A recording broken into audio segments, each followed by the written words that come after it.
¿qué es lo que quiere Estados Unidos? Estados Unidos estaba detrás de Venezuela. Venezuela tiene petróleo, tiene minerales, es un país rico. Pero, ¿qué tiene Cuba? Es decir, ¿qué es lo que le puede ofrecer Cuba? Porque petróleo no tiene, una economía importante no tiene. Podríamos estar en la antesala de un cambio político que pocas veces se ve en la historia, que sería un cambio político por colapso. La crisis energética por la que está pasando Cuba, porque están a 2 días de la penumbra, toda esta estrategia de los Estados Unidos y de Marco Rubio. Pues lo que está haciendo es asfixiar económicamente a la isla, porque si no hay energía eléctrica, pues no hay manera de que se mantenga el turismo. Si no hay turismo, no hay dólares, no hay divisa. No sé cuál puede ser el plan de Cuba como tal, sin embargo, sí se van a tener que sentar a una mesa de negociación en donde yo creo que no Trump, Rubio se los va a comer vivos.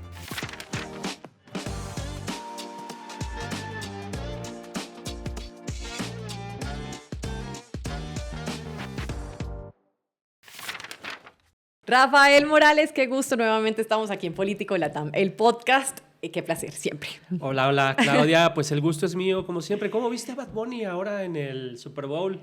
Yo soy fan, me encanta. No, debo decir que a mí no me encantaba Bad Bunny así de entrada hasta hace dos años más o menos que lo vi, dije, está como guapo, pero no le prestaba mucha atención a las letras y demás. Y con toda esta ola, digamos, o el impacto que está teniendo Bad Bunny, a mí me parece llamativo, me parece entretenido y evidentemente lo que vimos en el Super Bowl fue una cosa de, yo no cerraba la boca, o sea, yo estaba todo el tiempo sorprendida, me parece que fue absolutamente estratégico en lo que hizo con los personajes con los que participó, las canciones que eligió, por ejemplo, en el caso de Ricky Martin. Ya viejito, ¿no? Ay, no, yo no sé, yo por el contrario me estaba preguntando qué le echa al agua, qué le echa al agua que se conserva así. Sí. Me encantó, me parece que fue, que sobre todo no dividió, que fue un completo discurso de unión, de inclusión, claro, y que hizo sentir, y lo puedo decir, de palabras de colombianos que están en Estados Unidos, que hizo sentir un orgullo hasta al más apático. Entonces, me parece que fue una cachetada de guante blanco. Hay gente, no sé, 35% aumentó el aprendizaje del español en Duolingo. O sea, sí, claro, sí. Y ha sido el Super Bowl, el show de medio tiempo del Super Bowl más visto en la historia. Obviamente tiene todos sus críticos de decir, ay, es que antes no había televisión y redes, por lo que sea, pero eso ha sido el más visto y punto. Y creo que eso habla de lo que es él como artista y de lo importante que es esa participación en este momento, digamos, coyuntural. ¿Cómo te parece a ti? Buenísimo, pues un espectáculo lleno de símbolos. Sobre todo lo que más me gustó es cuando entrega el Grammy a un pequeño, en fin, haciendo alusión al pequeño chico que fue capturado por ICE en su momento. Pero no era muy chistoso, Rafa, porque no se habló mucho sobre eso, pero no era ese niño, era él de pequeño. O sea, le dio este Grammy, digamos, al Bad Bunny chiquito. Entonces mostraron la foto de él. Claro. Pero todos estuvimos en esa especulación. Claro. Al final de cuentas, el espectáculo daba para eso, ¿no? Las interpretaciones y la de un situación. lado. Claro. Y bueno, como sea, el cierre fue interesante porque hay una reivindicación de la identidad hispana y creo que con eso casamos todos, ¿no? Ay, no. Yo estoy feliz. Sí. Yo les debo decir que yo era la más feliz, aplaudía. Yo vi a Lady Gaga, casi me desmayo. Sí le hacen falta unas clasecitas de salsa, pero lo importante es la intención, uno, y que Lady Gaga siempre está, siento yo, en el lado correcto de la historia. Pues aquí les damos unas clases de salsa. Y para hablar de salsa, ¿por qué no pasamos al caso de Cuba, donde también bailan salsa? Así es. Pero ahora en otra situación. Yo fui a Cuba y la verdad, como colombiana que baila salsa, sentí mucha pena porque no le daba el paso a los cubanos. No, yo bailé con de todas las edades y me quedé con ganas de aprender, ojalá de aprender la salsa cubana. Pero bueno, ya entrando en materia, Rafael, la crisis energética por la que está pasando Cuba, no solo energética, hay crisis en general, pero hablemos de la energética porque están a 2 días de, según tengo entendido, de quedarse casi que en la penumbra y eso tiene, pues, digamos, muchas consecuencias, sobre todo en términos turísticos, porque Cuba a raíz de todo este bloqueo y de todas las condiciones a las que se ha visto sometida, vive del turismo. Y evidentemente sin energía y sin muchas otras cosas que se requieren, pues no lo está logrando uno. Ya hay países como Canadá, como España, que dijeron a sus ciudadanos: a Cuba no se puede viajar, y pues ya no hay combustible. Ya sabemos que México ya no está enviando combustible, Venezuela por evidentes razones pues tampoco. A raíz de eso viene toda esta crisis de energía y está, digamos, dándole a donde más le duele, y a Cuba muchas cosas le duelen, toda esta estrategia de los Estados Unidos y de Marco Rubio para asfixiar a la isla. Sí, bien dices, Claudia, no es una buena noticia para los cubanos. Nadie puede celebrar que se encuentren en esa situación, porque un país petrodependiente es un país que depende de otros países para poder importar los combustibles, en este caso para generar energía eléctrica y para muchas otras cosas, empezando por el transporte, etcétera. Y esto a su vez, pues, permite que haya flujos turísticos importantes. Ahora bien, Cuba enfrenta una situación económica terminal, según estamos viendo, porque en función de la nueva lógica hemisférica, de los nuevos planes del gobierno norteamericano, pues hay una línea para impedir que los países aliados, amigos, le sigan suministrando este petróleo a la isla. Sí. Y esto, pues lo que está haciendo es asfixiar económicamente a la isla, porque si no hay energía eléctrica, pues no hay manera de que se mantenga el turismo. Si no hay turismo, no hay dólares, no hay divisa.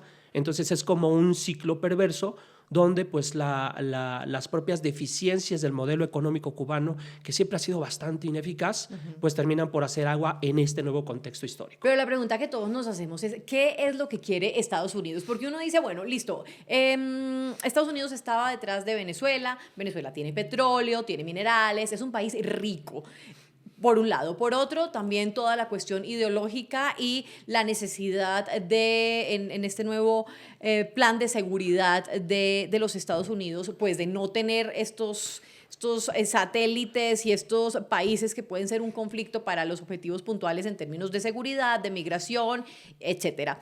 Pero, ¿qué tiene Cuba? Es decir, ¿qué es lo que le puede ofrecer Cuba? Porque petróleo no tiene, una economía importante no tiene. Podríamos apelar y volver a, bueno, entonces es que no puede ser un satélite de Rusia como lo fue en un momento en la Guerra Fría, pero ya es que lo estábamos hablando fuera de cámaras, hablamos del comunismo y no sé qué, estamos utilizando un término de mediados del siglo XX para describir casi mediados del siglo XXI. Esa es, digamos, la pregunta que muchas personas están haciendo. ¿Qué es lo que quiere Estados Unidos? Y ahí yo vuelvo con esta obsesión que tengo con Bad Bunny. También con Bad Bunny, pero no con este personaje. Y es, ¿qué más allá? Es decir, ¿qué más allá que un interés de ideología personal? No creo que ni siquiera, no de Donald Trump, de Marco Rubio, que ha tenido la oportunidad y tiene la oportunidad en sus manos y no la está desaprovechando al estar participando de manera tan activa con, digamos, en el gobierno de Estados Unidos y de Donald Trump. Y es como tener la razón. O sea, aquí es mejor, dice el dicho que es mejor tener paz que razón. No, aquí es la razón, así se lleven por delante la paz. Son muchas preguntas las que están, digamos, en la mesa en esta situación. Justo platicábamos antes de incorporarnos al programa que hay cosas que no están tan claras. ¿Qué querría Estados Unidos, como bien preguntas, Claudia? A mí me parece que siendo Cuba un país que no tiene recursos importantes, empezando por petróleo, no tiene minerales críticos, que ahora, bueno, sabemos que está de moda para la propia supervivencia geopolítica de una nación, un imperio como son los Estados Unidos, y si su economía está devastada, si su industria turística está en ruinas, pues ¿qué esperaría un país como los propios Estados Unidos a la hora de asfixiar, por así decirlo, en términos energéticos, a una economía que por sí ya está devastada. La verdad es que pensando en la necesidad que tiene el gobierno de Donald Trump de empujar en la región hacia cambios en los modelos políticos que desde luego están desacreditados, como la misma dictadura cubana, pues no pareciera que los americanos tengan que hacer un gran esfuerzo para tratar de forzar un cambio político en la isla, porque simplemente podríamos estar en la antesala de un cambio político que pocas veces se ve en historia, que sería un cambio político por colapso. ¿Qué significa esto? Pues simplemente que se asfixia una economía, que esto genera una inconformidad social generalizada, y que luego esto, por una sociedad que está en la supervivencia, casi en la indigencia, pues venga básicamente el colapso del régimen por hambruna, hay que decirlo, es lamentable plantear un escenario así, pero sería un colapso institucional básicamente por una sociedad que ya no tiene los mínimos de bienestar para poder pasar el día. Esto sería algo gravísimo. Y ¿cuál sería, digamos, el efecto inmediato? Pues que la gente le quite el apoyo político a la dictadura. Pero estallidos sociales, Rafael, ha habido desde 2020. Es decir, esto se ha venido presentando una y otra vez, ha incrementado de alguna manera. Y pues hay que reconocer también que Cuba es un país que vive en una constante crisis energética. Esto no es nada nuevo. En 2024 estuvimos precisamente hablando al respecto, porque se daba una y otra vez. Y además hay que sumarle a eso, pues, que ha sido azotada también por desastres naturales. Claro. Que además la isla no está en capacidad ni de soportar ni de volver, digamos, a encaminarse rápidamente. Digamos, ese estallido social que podría haber se ve afectado por presión, porque pues hay que admitirlo, Cuba es un país que tiene una represión impresionante. Yo no sé, ¿tú en qué momento fuiste tú a Cuba? Yo anduve por allá en el 89, hace ya algunos ayeres. Bueno, tú tienes un panorama distinto. Yo fui en el 2023, tuve la oportunidad de ir a Cuba, una cosa absolutamente triste, además es muy vergonzoso. Ya no estaba Castro, ¿no? Ya, no, ahorita en el 2023. Es muy triste porque sí es un país muy turístico, vive del turismo, y cuando tú vas como turista es vergonzoso, o sea, es casi vergonzoso tú estar disfrutando y tomando fotos y viviendo, digamos, una vida relativamente normal al lado de personas que tienen hambre, algunas. Quienes no tienen hambre realmente sobreviven con unas cosas que uno no podía ni siquiera caberle en la cabeza. Yo estuve con una persona, un hombre que se llama Ricardo, que nos atendió en la visita y me decía, yo nunca en mi vida he probado las fresas. Yo lo escuchaba y yo decía, esto no puede ser real. Qué terrible. Y era un hombre, digamos, feliz dentro de todas sus carencias, disfrutando de lo poco que tenía y demás. Y esa es la figura que se ha vendido de Cuba. Entonces es como, no, pero entonces pues no se mueren de hambre.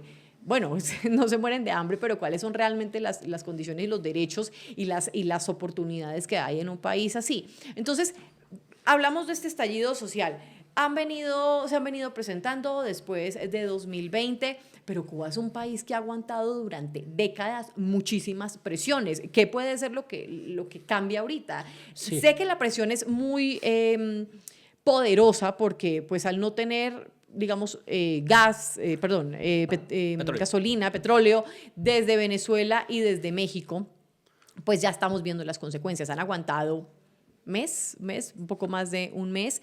México, que lo estaba apoyando, México y todos los países, pero principalmente México se vio completamente bloqueado. Ahorita dice que está en negociaciones para retomar nuevamente ese envío y ese suministro de petróleo a la isla, pero eso realmente, negociaciones de qué, ya se dijo y punto. Y una cosa que tiene Donald Trump es que no da vuelta atrás cuando toma una decisión de este tipo. Está enviando ayuda humanitaria, esto sí, evidentemente pues no se puede bloquear y México lo está haciendo, pero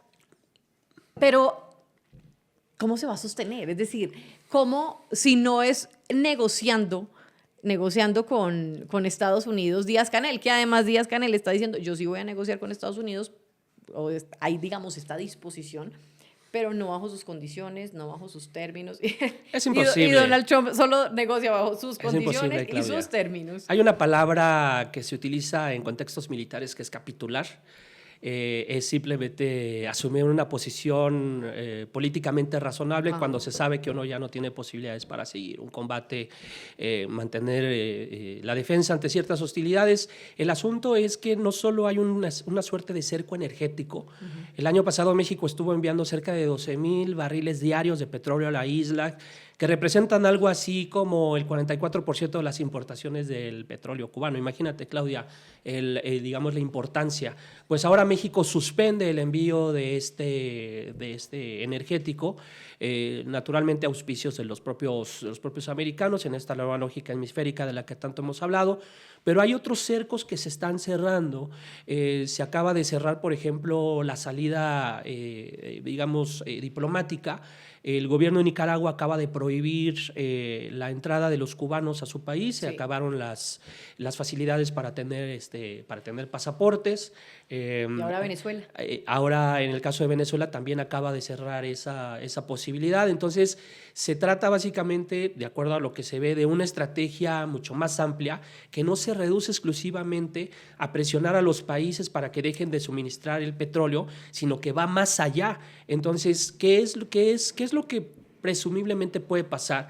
Que la élite cubana, ahora comandada por Díaz-Canel, que para nada es un revolucionario, él jamás cargó un fusil. Sí, bueno, pues que llegue un momento donde tenga que capitular y donde tenga que sentir tal presión que tenga que aceptar las condiciones de los Estados Unidos para liberalizar la isla. Yo te preguntaría, por ejemplo, Claudia, ¿cuáles serían, digamos, las medidas que podría tomar Díaz-Canel cuando vea, como solemos decir, que tiene el agua hasta el cuello? ¿Qué crees tú que sería lo que el régimen cubano estaría dispuesto a ceder en la primera negociación, pensando en que realmente se va a llegar a ese escenario? Es que yo creo, Rafael, y esto pues se ha venido hablando desde hace ya casi una década, cuando Raúl Castro se fue hasta Estados Unidos, se sentó con Barack Obama, llegaron, digamos, a una serie de acuerdos de apertura en términos económicos de la isla con Estados Unidos, lleva esto, lo pone sobre la mesa y esa élite en ese momento con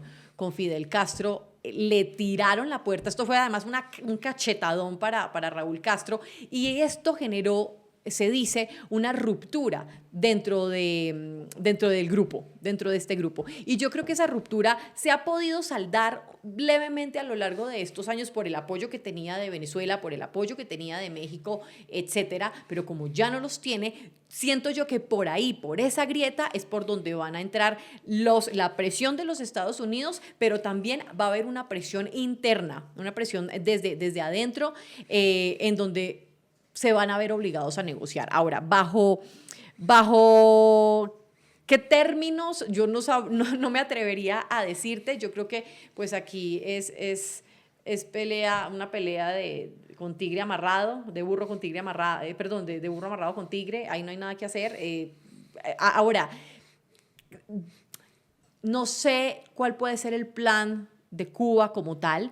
Sin embargo, sí se van a tener que sentar a una mesa de negociación en donde yo creo que, pues, no Trump, Rubio, se los va a comer vivos. Se los va a comer vivos y los va a obligar, eso sí, creo yo, en una dinámica similar a la que está utilizando con Venezuela. Porque el otro panorama, es decir, si no hay recursos, pues ahí entrar a ¿qué? A recuperar ¿qué? ¿Qué pueden hacer? Presionar al gobierno de Díaz-Canel para sostenerse en el poder y que haya una serie de cambios puntuales y graduales que les puedan funcionar a los Estados Unidos como tal, porque la otra, digamos, opción que les queda sería entrar, y entrar significa ellos poner, digamos, un gobierno transitorio o de lo que sea, pero eso implica gasto, eso implica fuerzas armadas, eso genera un gasto que los Estados Unidos no está dispuesto a hacer, porque aunque nosotros en América Latina percibamos que Estados Unidos es o tiene intereses en la isla de liberarla, no liberarla en términos democráticos ni nada de eso, sino acomodarla a lo que ellos necesitan y lo que más les conviene, no es Estados Unidos. La gran mayoría de la población estadounidense no le interesa en lo más mínimo Cuba. Eso no le interesa sino a los que están en Florida, bueno, y a unos cuantos más, y a los cubanos que están ahí, que han salido o que son hijos de quienes tuvieron que salir por el régimen. Entonces, y que tienen intereses particulares en la isla. Intereses que uno podría decir, bueno, Cuba, ¿qué tiene para ofrecer? Nada. De pronto a ellos sí. O sea, de pronto ellos sí tienen intereses o cosas que les puedan funcionar, porque hay en proceso una serie de demandas por tierras en Cuba que ahorita pues puede que no valgan nada, pero que si tienen la paciencia y la proyección y pueden entrar a ganar esas demandas, esos cubanos que en algún momento tuvieron que salir o hijos de quienes tuvieron que salir, pues ahí es donde está esa presión y esa presión que ha llevado a personajes como Marco Rubio a donde están. Pero justo lo que tú mencionabas, Claudia, que es muy importante, la pregunta de las condiciones que hagan posible, por ejemplo, el cambio político, porque ya sabemos que es muy fácil de poner a un dictador. Ya lo vimos, no hay manera de que nadie lo tenga claro. Por las buenas o por las malas, esto se puede hacer, pero lo difícil es construir, estabilizar, consolidar. Lo que viene después de la caída de un régimen tan cerrado como este, la verdad no es tan fácil como de prever. Pero hay un punto, a propósito de lo que tú mencionabas, Claudia, cuando hacemos la comparación entre lo que pasó en Venezuela y lo que podría pasar con Cuba, es el tema de una condición básica para poder impulsar un cambio político en la isla, que es que haya una oposición mínimamente organizada. Eso no se ve en la isla, se ve en el caso de Venezuela. Han habido distintos intentos, algunos infructuosos, pensemos en Leopoldo López, pensemos en María Corina Machado, en fin, hay una lista enorme de personajes venezolanos que han querido encabezar la oposición en ese país, pero en Cuba no hay manera de pensar en un actor organizado con el que Estados Unidos se pueda entender en el caso, por ejemplo, de que haya un proceso de transición política. Por eso, política. entonces la que le queda es presionar al que está para que funcione como lo están haciendo en Venezuela, que de todas formas, por más organizada que estuvo la oposición venezolana, no ha participado en nada hasta el momento. Puede que más adelante No, claro, pero ahí está María Corina Machado esperando para ver en qué momento le van a poner ahí, le van a abrir la puerta en el Palacio de Gobierno. Pero en el caso de Cuba, Claudia, yo sí creo que hay una diferencia notable, porque los mecanismos de represión cubanos han sido mucho más finos que en el caso de Venezuela y que en el caso, por ejemplo, de un país del que ya hemos empezado a hablar, que es Nicaragua. Ahora, el tema espinoso de Cuba tiene que ver con esa ideología tan acendrada que todavía sigue permeando en muchos sectores de la sociedad. No hay que descontar. En la milicia, además. Empezando primero por ese ejército. El ejército cubano es muy fuerte, es un ejército muy, muy poderoso, y para poder desestabilizar, digamos, al régimen, pues hay que ver si el ejército cubano va a poder ceder también a las propias presiones y que le retire, por ejemplo, el apoyo a la élite política que sostiene ese sistema. Entonces, hay como distintas cosas que no están tan claras en este momento. Yo creo que los Estados Unidos por eso están apostando al colapso vía hambruna, porque sabe que si que empujan, por el otro lado no pueden. Es que por el otro lado está muy trabado en términos de que se antoja imposible que haya como una especie de fisura en el ejército o una traición como la que se supone que hubo en el caso de Venezuela para hacer posible la captura de Nicolás Maduro y su esposa. Yo creo que eso en Cuba sí está complicado, y por eso yo creo que están optando para llevar a la sociedad cubana a pagar el costo más alto en términos sociales, que es simple y sencillamente que la gente pues no tenga ni siquiera para poder comer. Así es. Bueno, hablando de caída de regímenes y demás, vámonos con el otro tema que ya se nos está acabando el tiempo, y es ese péndulo que nos tiene a todos preocupados. Entonces todo el discurso es todo Latinoamérica está girando a la derecha y vienen elecciones para este 2026, 4 elecciones importantes: Colombia, Brasil, bueno, ya Costa Rica que ya pasó. Acaba de pasar. Y Haití. Haití es una cosa que ya estudiaremos más adelante porque es un caso bien, bien particular. Pero Rafael, más allá de que yo siento que esto se ha vuelto un discurso también un poco superficial, porque entonces no, pues ya giró y así está pasando, y entonces es que fracasó la izquierda latinoamericana porque no pudo cumplir con las necesidades y los requerimientos para, digamos, lo que fueron elegidas y demás. Pero realmente siento yo que ha sido un ir y venir. Estas izquierdas latinoamericanas llegaron ahí porque el electorado estaba carente de una serie, o de que se le cumplieran una serie de necesidades, y vio esperanza en ellos. Y en esto también caben mucho estos líderes carismáticos, populares. Hablemos de un Hugo Chávez, por ejemplo, hablemos también de un Gustavo Petro, unos personajes, bueno, yo no sé Petro qué tan carismático, pero por lo menos sí con un discurso diferente. Y ahorita simplemente, pues como tampoco se cumplieron las expectativas, porque pues hay muchos, digamos, muchas y particulares solicitudes de cada uno de los países, pues entonces se busca la opción de lo que en teoría sí puede funcionar, pero estos personajes no es una cosa que se sostenga en el tiempo. Estos personajes de hoy son distintos. Y ahorita lo mencionábamos, decíamos, es que se está hablando de comunismo. No, eso ya, es decir, ya ni siquiera creo yo que hay que encontrar palabras nuevas que describan lo que es la política hoy en América Latina y en el mundo. Son personajes, un Milei, uno no se puede, no siento yo que lo puedas poner a una derecha particular, la derecha que describían en la Guerra Fría. Eso es una cosa distinta que además cala perfectamente con los jóvenes que no les tocaron ni la Guerra Fría, ni la caída del muro de Berlín. O sea, unos jóvenes que tienen hoy 24, 23 años, 18, que ya pueden votar y participar de manera activa, y no vivieron todo esto y dicen, es que mi problema ahorita en Argentina es la inflación. ¿Quién me lo resuelve? Milei. Bueno, con él. La derecha, izquierda. Eso pienso yo, es decir, no es que no existan, no es que no sean importantes, pero no son ni la derecha ni la izquierda de la que estábamos nosotros acostumbrados a hablar, finalizando la Guerra Fría, la caída del muro de Berlín y el inicio del ciclo. Sí, yo estoy de acuerdo contigo parcialmente.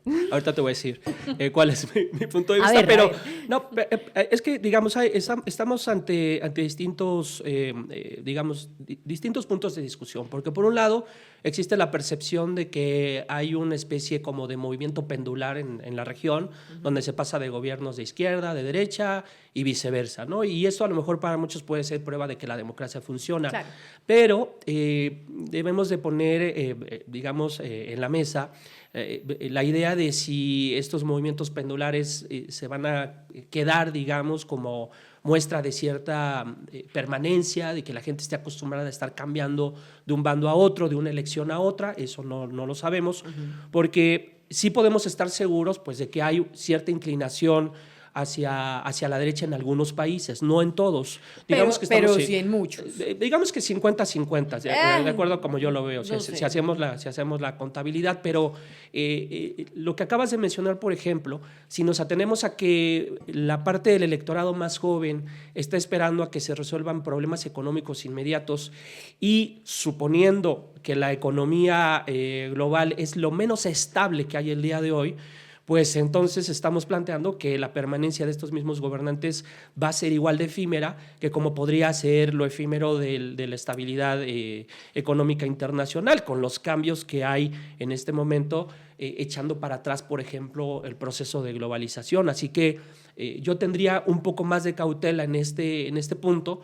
Y simplemente para cerrar, Claudia, donde yo creo que estoy de acuerdo contigo es que estamos ante la emergencia de un perfil distinto de personajes de derecha que ahora están más del lado del populismo que de las derechas clásicas, por así decirlo, que vimos en el pasado, pero que además este populismo alcanza también a la izquierda. Es decir, no vayamos a creer que el populismo solamente es un fenómeno de izquierda, también es un populismo de derecha, y creo que esa es la gran discusión que tenemos ahora en la región. Pero yo sí veo ahorita, Rafael, una tendencia importante, es decir, esa marea rosa que en algún momento, digamos, empezó en el finales de los 90, inicios del 2000, sí era un giro importante, y claro, seguían existiendo algunos países que estaban en la derecha, pero sí se veía esta transición que se sostuvo durante digamos, los 10 primeros años del siglo y que comienza nuevamente a cambiar en el 2015, pues porque no se cumplen estas demandas.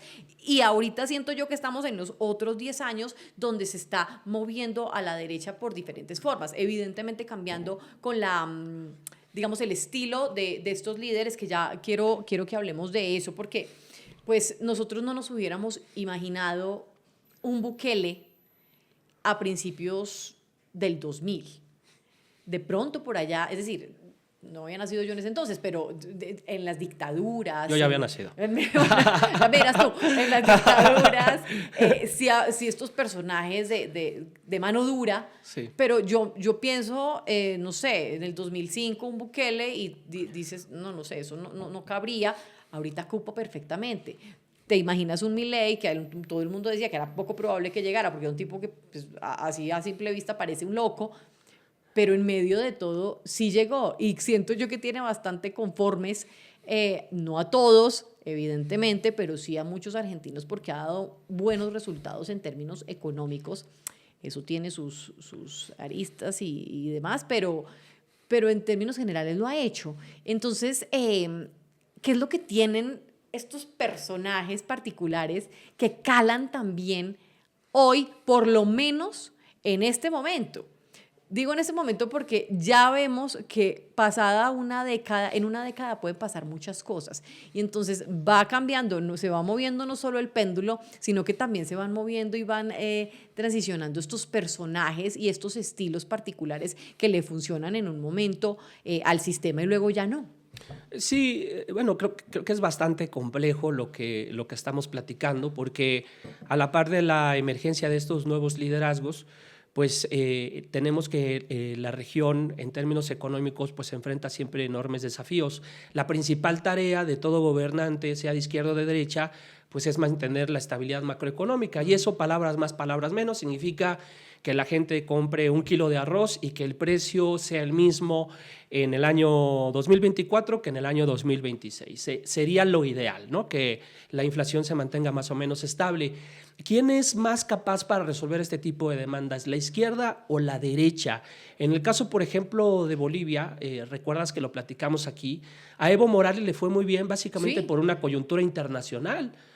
Por pero los commodities. Pero a muchos gobiernos de izquierda les ha ido muy bien, en cierto momento. Claro, pero vamos, a lo que voy yo es que la promesa de la eficacia de la derecha para resolver ciertos problemas económicos no está del todo ganada, básicamente por lo que decía hace un momento, porque el contexto internacional es volátil. Yo te preguntaría, ¿qué pasaría entonces si pierden el control, por ejemplo, de lo que sería la estabilidad macroeconómica, en fin, el control inflacionario? ¿Tendrían la suficiente base social, el apoyo suficiente para mantenerse en el poder, o esto no tendría ningún efecto? No, yo no creo, porque es que la carta de presentación de Milei es este avance y este crecimiento económico, o por lo menos sacarlos del estanque en el que estaba sumido Argentina. Probablemente ya si no tiene eso, no tiene políticas sociales, al contrario, digamos, hubo un retroceso en ese sentido. Pues, ¿qué le quedaría? O Bukele, si no tiene la capacidad de garantizar la seguridad en El Salvador, ¿qué le puede quedar más allá de una violación de derechos humanos de lo que es acusado constantemente y que muy probablemente le pasará factura más adelante? Ahora digo, le pasará factura no quiere decir que pague por ello como tal, pero sí que por lo menos entre dentro de estos personajes como otros políticos a nivel Latinoamérica que en su momento fueron muy populares porque sus políticas de seguridad fueron muy efectivas en teoría, pero todo esto tiene también una consecuencia importante en términos de violaciones a derechos humanos. Casi siempre pasa así. O sea, es muy raro el caso en donde estas estrategias de seguridad hayan sido efectivas en números sin que haya existido violación a los derechos humanos. Entonces, yo creería que estos personajes, sin esas cartas de presentación que tienen, no lo lograrían. Ahora, ¿qué tienen ellos en común? Que ahí sí creo yo que no importa cuántas décadas o cuántos siglos, bueno, siglos no puedo hablar de siglos, pero sí cuántas décadas puedan pasar, es que sí se suben a la ola de la contracultura. y se lo quitaron a la izquierda. Era la izquierda la protagonista después del 68 y demás, y a finales del siglo XX, en donde había todo este discurso disruptivo, diferente, que digamos, casaba un poco más con los intereses particulares de esa generación en ese momento. Bueno, ahí estamos tú y yo en esas generaciones como tal, en donde estos discursos calaban muy bien porque venían de un proceso de ganarse una serie de derechos por los que se luchó, digamos, fuertemente.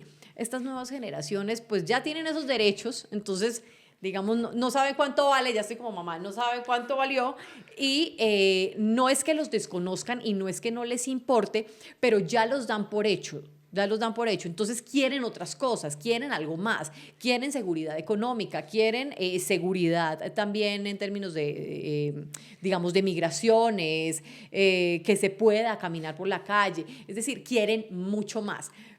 Pero de pronto no hay la conciencia de que también hay que conservar esa serie de derechos que ya se ganaron. Ahora, eso no es propio solamente de un gobierno de izquierda o de derecha, es una cosa que se ha logrado a lo largo de los años con el paso de diferentes gobiernos y trabajo conjunto. Y en ese orden de ideas, lo que sí tienen estos personajes y lo que sí tiene la derecha a día de hoy, en el 2026, que lo tuvo en su momento, a finales de los años 90, la izquierda, es todo este discurso y subirse a la ola de la contracultura, de que lo que hay realmente no está funcionando y que entonces se necesita algo nuevo y diferente para poder que sí funcione y que se puedan dar estas garantías pues, que están pidiendo los votantes en diferentes países de América Latina. Sí, yo ahí tengo déjame decirlo así, es una especie como de suposición, de que en realidad las derechas han venido ganando terreno porque han aprendido a hacer campañas más eficaces. ¿Y qué están haciendo? Pues están aguijoneando a esas nuevas generaciones de las que tú hablas, ¿no? Poniendo por delante, por ejemplo, la importancia de dar soluciones individuales siempre a problemas públicos. Porque la izquierda lo que hacía era lo contrario, decía, para que una sociedad se cohesione en términos morales, pues hay que hacerlo todo en común, hay que estar todos juntos y resolver de manera comunitaria, ¿no?, los grandes problemas o desafíos. Y la derecha lo que vino a hacer es poner por delante las soluciones individuales, apelar a la autonomía, pero sobre todo a aguijonear a esas nuevas generaciones con el miedo. Las nuevas tecnologías, el acceso a las redes sociales permiten, por ejemplo, que las campañas difundan este tipo de mensajes de manera más eficaz. Y me parece que la izquierda se ha quedado muy rezagada en cuanto a cómo enfrentar este tipo de campañas con los mismos instrumentos que, por cierto, pues cualquiera los puede utilizar. Basta con tener abierta una cuenta de Facebook y tú puedes ver la cantidad de recursos que te da esta plataforma para que puedas armar una estrategia de marketing electoral. Pero bueno, el asunto, según creo yo, como lo veo, es que el día de hoy las derechas ya no están compitiendo desde partidos tradicionales, sino lo que están haciendo es lanzar o catapultar ya ni siquiera partidos, sino plataformas electorales con el uso intensivo de redes sociales y de tecnología para poder ganarle la partida a las izquierdas en estos electorados jóvenes que están más expuestos a este tipo de mensajes. Y sobre todo que ya no cala este discurso de, o sea, es que nunca ha sido cierto que la izquierda es democrática y la derecha completamente autoritaria. Y ese es el discurso que se ha vendido. O sea, siempre es como, si llega la izquierda, entonces va a llegar la democracia. Bueno, la historia nos demuestra que no. Y en el caso de la derecha, que si llega a la derecha, entonces todo es autoritarismo. Y también la historia nos demuestra que no. Hay casos en los que sí, pero hay casos en los que no. Lo que sí es cierto es que personajes, sea de izquierda o derecha, cuando llegan al poder, comienzan a generar una serie de modificaciones, de leyes a la Constitución para quedarse en él. Es decir, yo creo que el común denominador es que cualquiera que llegue con discursos de extremo, digamos extremo o de centro también, llegan y es una sed de poder y una necesidad de reformar todo el sistema como tal para poderse perpetuar en él. Y eso yo creo que es una cosa sobre todo humana, no justificable evidentemente, pero sí, y bueno, por lo menos la búsqueda de tratar de desvirtuar las democracias, evidentemente no quiero generalizar, pero sí se ha visto esto. Y se ha visto en la derecha y se ha visto en la izquierda. Pues todos, Claudia, siguiendo con esta idea, manosean a la democracia, manosean los términos de la división de poderes, porque si vamos a revisar lo que están haciendo los recientes gobiernos de derecha, como el de El Salvador o recientemente el de Ecuador, lo que estamos viendo es que tenemos presidentes electos democráticamente, pero que se han hecho de un poder total en el curso, digamos, de sus días de gobierno. En el caso de Ecuador, es absolutamente claro que Daniel Noboa tiene el control del Congreso, del Ejecutivo, del Poder Judicial, de los medios de comunicación, y entonces se dice, casi como chiste, que don Daniel Noboa utiliza a los partidos políticos como si fueran una filial más de sus cadenas de televisión. Entonces, ¿qué es lo que estamos viendo? ¿Qué está pasando, por ejemplo, en El Salvador? En El Salvador nadie puede decir que Bukele sea un demócrata. Está asumiendo el control total del Estado. Y entonces tenemos que plantear esa pregunta con toda franqueza en esta mesa de si ese es el costo que se tiene que pagar por mantener, por ejemplo, los niveles de seguridad que se han alcanzado, por ejemplo, en un país como El Salvador. Bueno, ¿no? y así pasamos entonces de líderes como Chávez, como Correa, como Petro, a un Bukele, a un Milei, ¿a quién más? Que se me escape ahorita. Bueno, es que ellos son los que más resaltan, digamos, por todos su discurso y su figura y que son bastante disruptivos. Muchísimas gracias, Rafael.